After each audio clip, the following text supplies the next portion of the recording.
Firstly, we need to remember that the aim of an interview is to understand the issue or topic from the participant's point of view. Therefore, interviews should allow participants to reply using their own words and ideas without being constrained by the choice of words or categories offered by researchers. All right, I see it. Okay, cool. Okay, so we are live today with Ivix. Just go ahead and introduce yourself to the audience, to our listeners, and just kind of tell us how your day is going, maybe. Man, yeah, what's up? It's Ivix. Man, my day is going good. I just been chilling all day, really. Okay, is there anything you want to tell the audience, anyone who hasn't heard of you yet, anyone who has heard of you and is super pumped to be listening to this? Anything you want to tell us about who you are as an artist?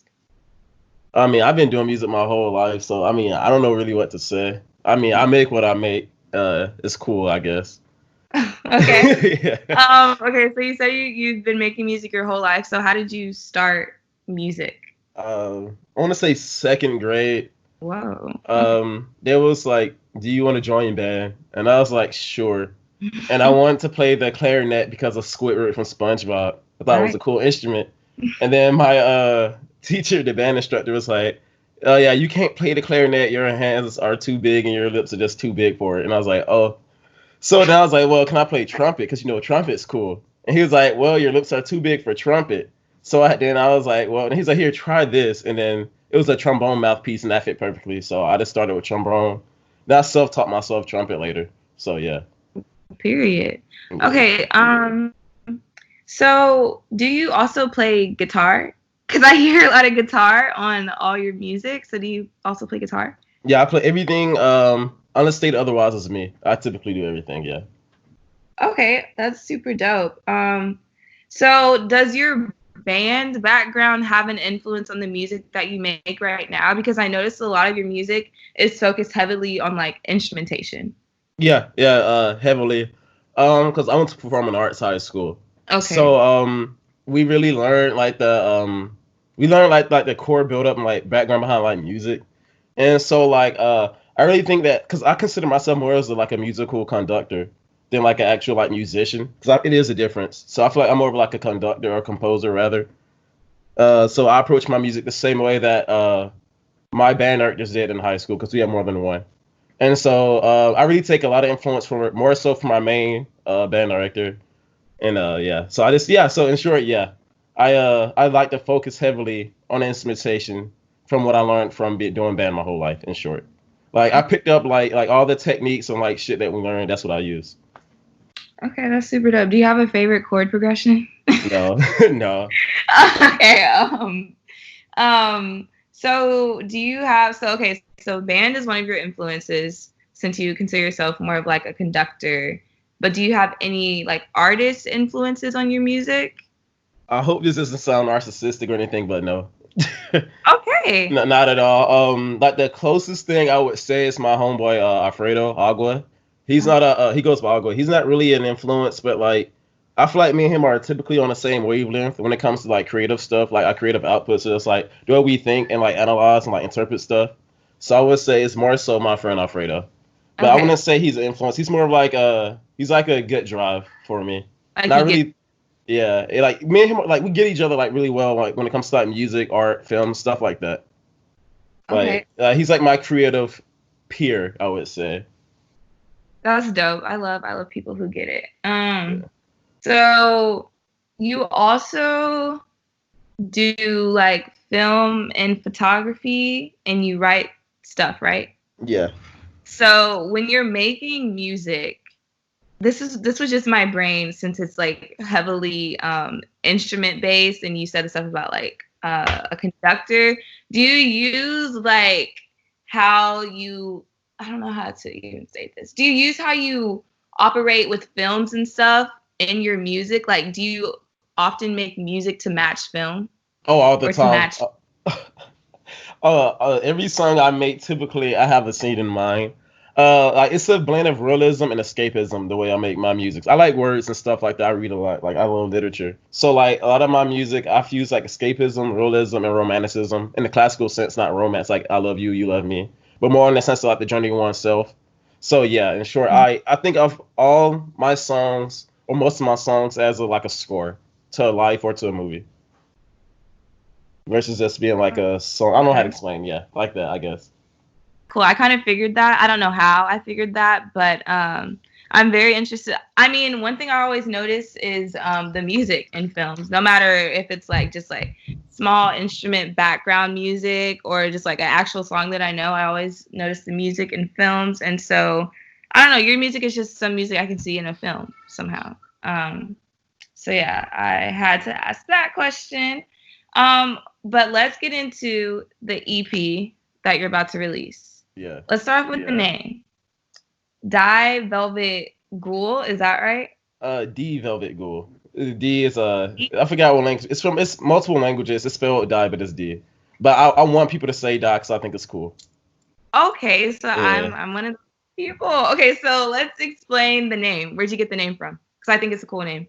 Okay, so it's hard to explain. I don't like to explain stuff like this because I like to leave the interpretation to the person. That's why I don't ever explain my name to people. But you're like the one of the few people I've ever explained my name to, my artist name.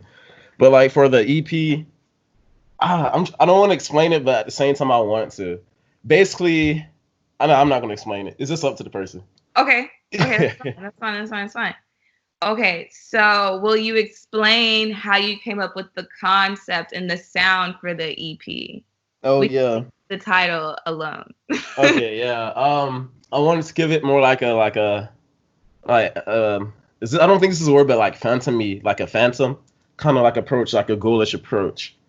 And it's really it's about like, it comes from like, I feel like people could find themselves turning into like a ghoul or a phantom or a ghost or like some kind of apparition. Like not physically, but like, like mentally, because you can find yourself stuck in these places that you don't want to be in. And then like, for instance, you could start working somewhere when you're like 18 and then all of a sudden, you're 24, then you go from being 24 to being 34. So it's like at that point, once you start becoming a person, once you become a ghoul, you get what I'm saying? And, ghouls, and if you look up what ghouls do, they're typically like, they're more akin to grave robbers and stuff like that. Like they're like phantomly grave robbers. So it's like, it gets to the point where you're not even yourself. You just digging around trying to search for something that you long lost sight of. You get what I'm saying? So that's pretty much how I came up with it. Yeah. So it's like, yeah, that's why everything sounds kind of like spaced out. Like I try to give it like a kind of haunting sound. Right, and I totally get that. So what is your production and I guess composition process like? Like how's that usually operate? Like, do you work with other people a lot? I know you said you have your one friend. Do you typically work with them when you're making music, or is it you by yourself? Is it like days to put an EP together? Just what was the process like for this? Okay, well, typically I work alone. Like I love to work alone because I hate relying on people, especially in my creative endeavors. I like to do everything myself because I know I'm a creative genius. I know I am. I've been told. I know I'm a genius. Like I've been told so like my whole life. And it was like, I don't care what other people say, but I don't care what they say. I know I'm a genius because I know I'm a genius, not because they tell me. So I just chill out and just make what I make, really. Like that process typically for me is I don't even write. It just comes very naturally to me. Like everything I do typically is naturally. I have a very creative and imaginative mind. So like it all just comes naturally. And then like if I want someone to do something for me, I ask them. And typically they get it right on the first try. And if not, I just say, no, can you do it more like this? And that's it. Like, and I love, like, for my creative process, I love the way women sound on songs. So, like, most of my songs, I'm pretty sure you heard on the EP. Yeah. It's a lot of the backing vocals are from this girl I know. So it's just like, I just love the way they sound. They just add, like, it's just a different kind of feel. Like, it invokes a different kind of beauty for me, at least. Especially on the kind of the instruments that's on this EP. I feel like it's such this beautiful, like, blend together. So, yeah, typically, I just work alone. If I want someone, I hit them up, and that's it. Like, it's just naturally. I'll only work at night, never during the day. I'm kind of like that too. Yeah. It's just the best time. How do you decide what sticks? Like, if you say that you just like kind of do it on the spot, you don't really like plan it or anything. How do you decide, like, out of everything, like, okay, this is what I want. This is the one I want to keep. Oh, because I brainstorm forever. I need to start writing stuff down more, but I don't. Like for like my movies and scripts and stuff when I'm writing, I will keep it in my vault forever in my mind before I start typing it out or writing it. But I know what sticks because I literally thought about it forever. Like if I don't ever just work on something, it's typically an ideal I had forever. That's okay. It's ready for me to do. Like I don't force it. I don't like try to push it out. Like I brainstorm forever. Then when it's the time to do it, I do it, and it's like the best thing ever. It's very this. It feels great. So it's just Okay. it's like I just know. Okay. So going into that, since you always have this idea, but it's just like the timing, like you're just waiting for the right time to put it out. Does your music usually coordinate with things going on in your life and like your feelings? Or is it just kind of like, okay, now I want to do this? Or does your personal life usually drive what you want to put out? Yes and no, because music is a form of escapism, but it's also a window to someone else's life. Right. So like I blend that. Like this is my most personal record, but to all my records, like everything I put out is typically very personal, but I feel like this is more so personal because I always put myself into my stuff, like no matter what. So it's just like yes and no.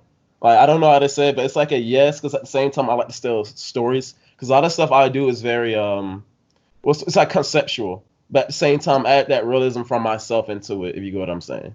Right. Yeah. So yes and no. It's like conceptual, but mixed with me in there, if that makes sense. Okay. So do you think like your different projects represent something different every time? Like for example, I listened to the first four you have, which is like your first four demos that you ever did or songs you ever did, right? Yeah. And to me that was more upbeat because you had some drums on there. Yeah. And like it was just more upbeat to me. And then one of my favorites, which is how I found you like for the radio, is Cerise Cereza. Is that it right? Yeah. No, but it's fine. So it's how I like to say it. Okay. I'm sorry. I told you I was bad at pronouncing things. It's just say cherry cherry or red cherry cherry red. It has multiple meanings. Oh shoot. Wait, go Cherry, again. just say cherry cherry. Cherry. Okay, so Cherry, in my opinion, I don't know. That was just like it's not like ambient sounds to me, but it was like super relaxing to me.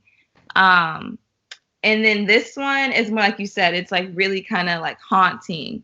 So, do you think like do you make each project different and put that out at different times on purpose?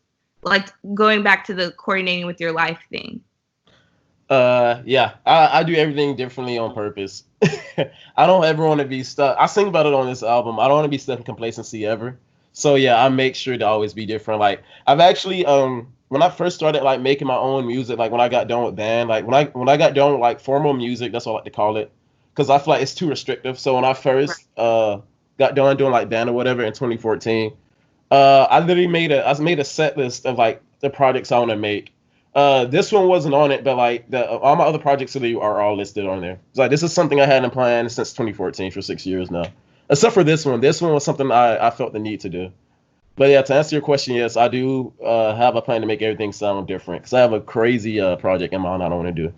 But That's yeah. interesting. So about how many, not even years, like I don't know how to state this. Like I guess years. How many years of projects do you think that you have? Planned. Planned. I would say probably. Hold on. I know I already have them named. I don't want to say their names though. Well, I can say two. I have two. I have one called Pink Noise. Okay. So I would say if I have. Hold on. No, I have more than that. Hold on. I have this. I have an album I plan on dropping probably next year, at the beginning of next year, called Sugar Be the Python. That's a conceptual album. I have Pink Noise, which is it literally supposed to be his name. I want that to be very soothing, much like Cherry Cherry. Okay. I have a Fame and Futurism, which is going to take place after. That's a conceptual album in the style of futurism, if you know what that is. Like classical composers like Leonard Ornstein, like them, or Eric Satie. It's like that. Is I have a EP plan like that, and then I have like 4 more years. In short, I have a lot of stuff planned. Plus the unplanned stuff is probably going to be I don't know. I can go on for a while. So I at love minimum 4. that. I've never heard anyone like have. I'm sure people do it like, but I've never heard of someone like have their like projects like really planned out.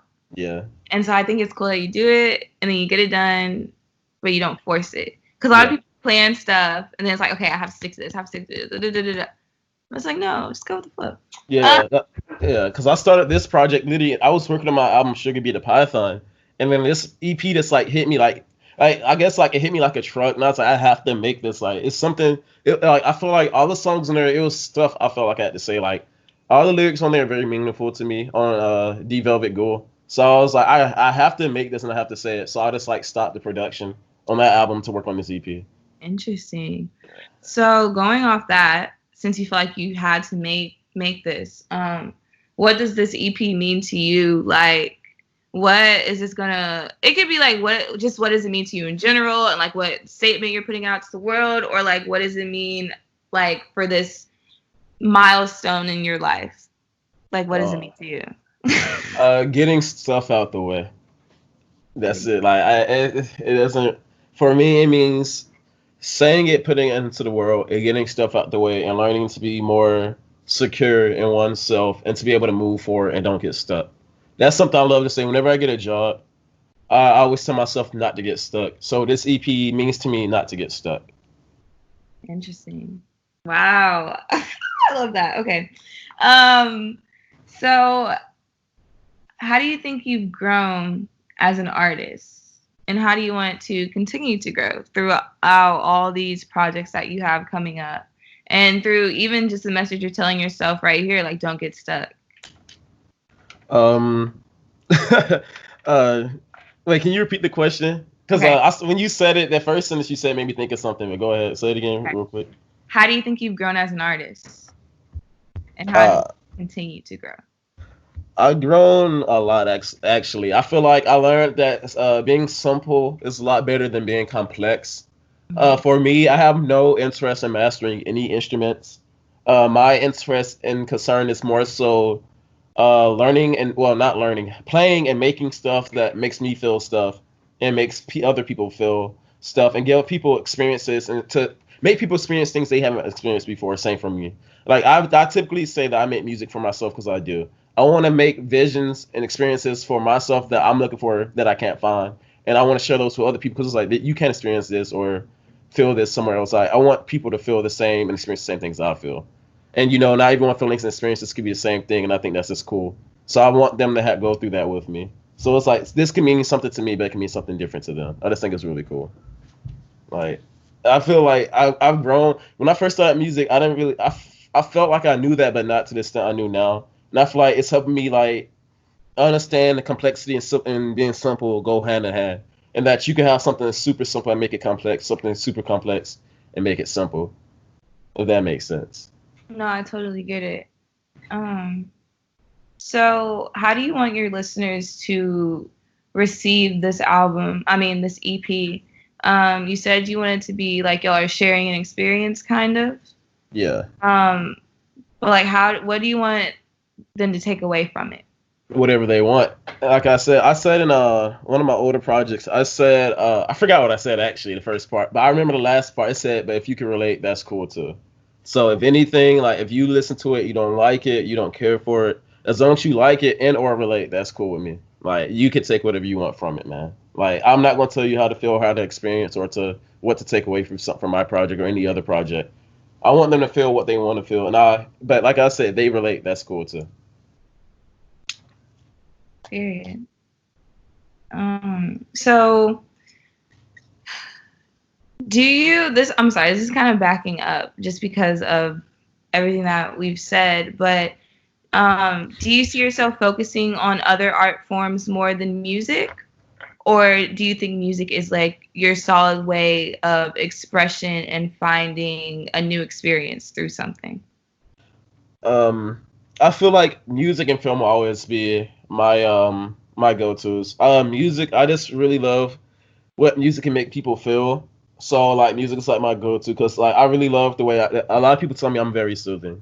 So I really like to do that. So like music will always be my go-to, but I have like a lot of films and stuff like scripts in my head and that I have saved in my computer that I'm going to make, or I already have made, but I just haven't like put them out yet. So like I feel like because music and like even though film is its own medium, it's like that and music go together so well. So it's like when I make movies, when I start making more movies and like big budget stuff, I feel like the music can be a huge part. Like I don't see myself having a film where the music isn't a mainstay, if that makes sense. You get what I'm saying? Like Yeah, I totally. yeah, and my films are gonna be like nothing people have seen. I can assure you that, because that the films I like are, I don't typically like the big budget or studio films, so I know like my films would be different, and I want to focus. I typically focus on romanticism and I guess like dread a lot too. So yeah, whatever that means. Oh, okay, I'm excited personally. I think all your art is just very interesting because you just like you said, it is really up to the listener to interpret it themselves because it's just, I don't know, it's just music, if that makes sense. Yeah, I try to put meaning behind everything too. Like I like to add a lot of weird sounds. Like I like especially on this EP. I added like a lot of whispers and like a lot of weird like guitar parts and like effects on my guitar. So it's like I put a lot of meaning behind like every project I do. The guitar parts and bass parts, they have meanings to them. Like I try to make it sound like they have words. Like on this EP, I want to say it's the second track. The bass is singing at the end, but I don't think anyone would pick up on what the words are. But I know what the words are. It's really cool. So it's like, You know yeah. what's crazy? I was gonna ask about the whispers and the words and stuff because I'm like, are we ever gonna know like what they're really saying? Because I heard whispers, but I was like, what is it saying? And I'm Yeah. like, okay, I'm gonna have to listen closely and maybe I'll know. I'm like, I need to listen with my beats on or something. But that's interesting because I was gonna ask you about that. But I think you not wanting to explain the title, to leave it up to interpretation, kind of goes into the sound and the things that we're hearing up for interpretation, you know? Yeah. So is there anything you want to leave our listeners with? Any comments about your music? Any advice for their life, for the world, for their listening experience? Anything at all? That's one thing. Be who you're going to be. That's all I can say. Period. Straight like that. Yeah. Be who you're going to be. Don't get stuck. Don't find yourself in complacency. That's it. Okay. Well, you heard it here first. Thanks for joining me. Yeah, no And problem. we are going to hear the EP next. Yeah. I'm sorry. Okay. This one's for you. This one's for you. This is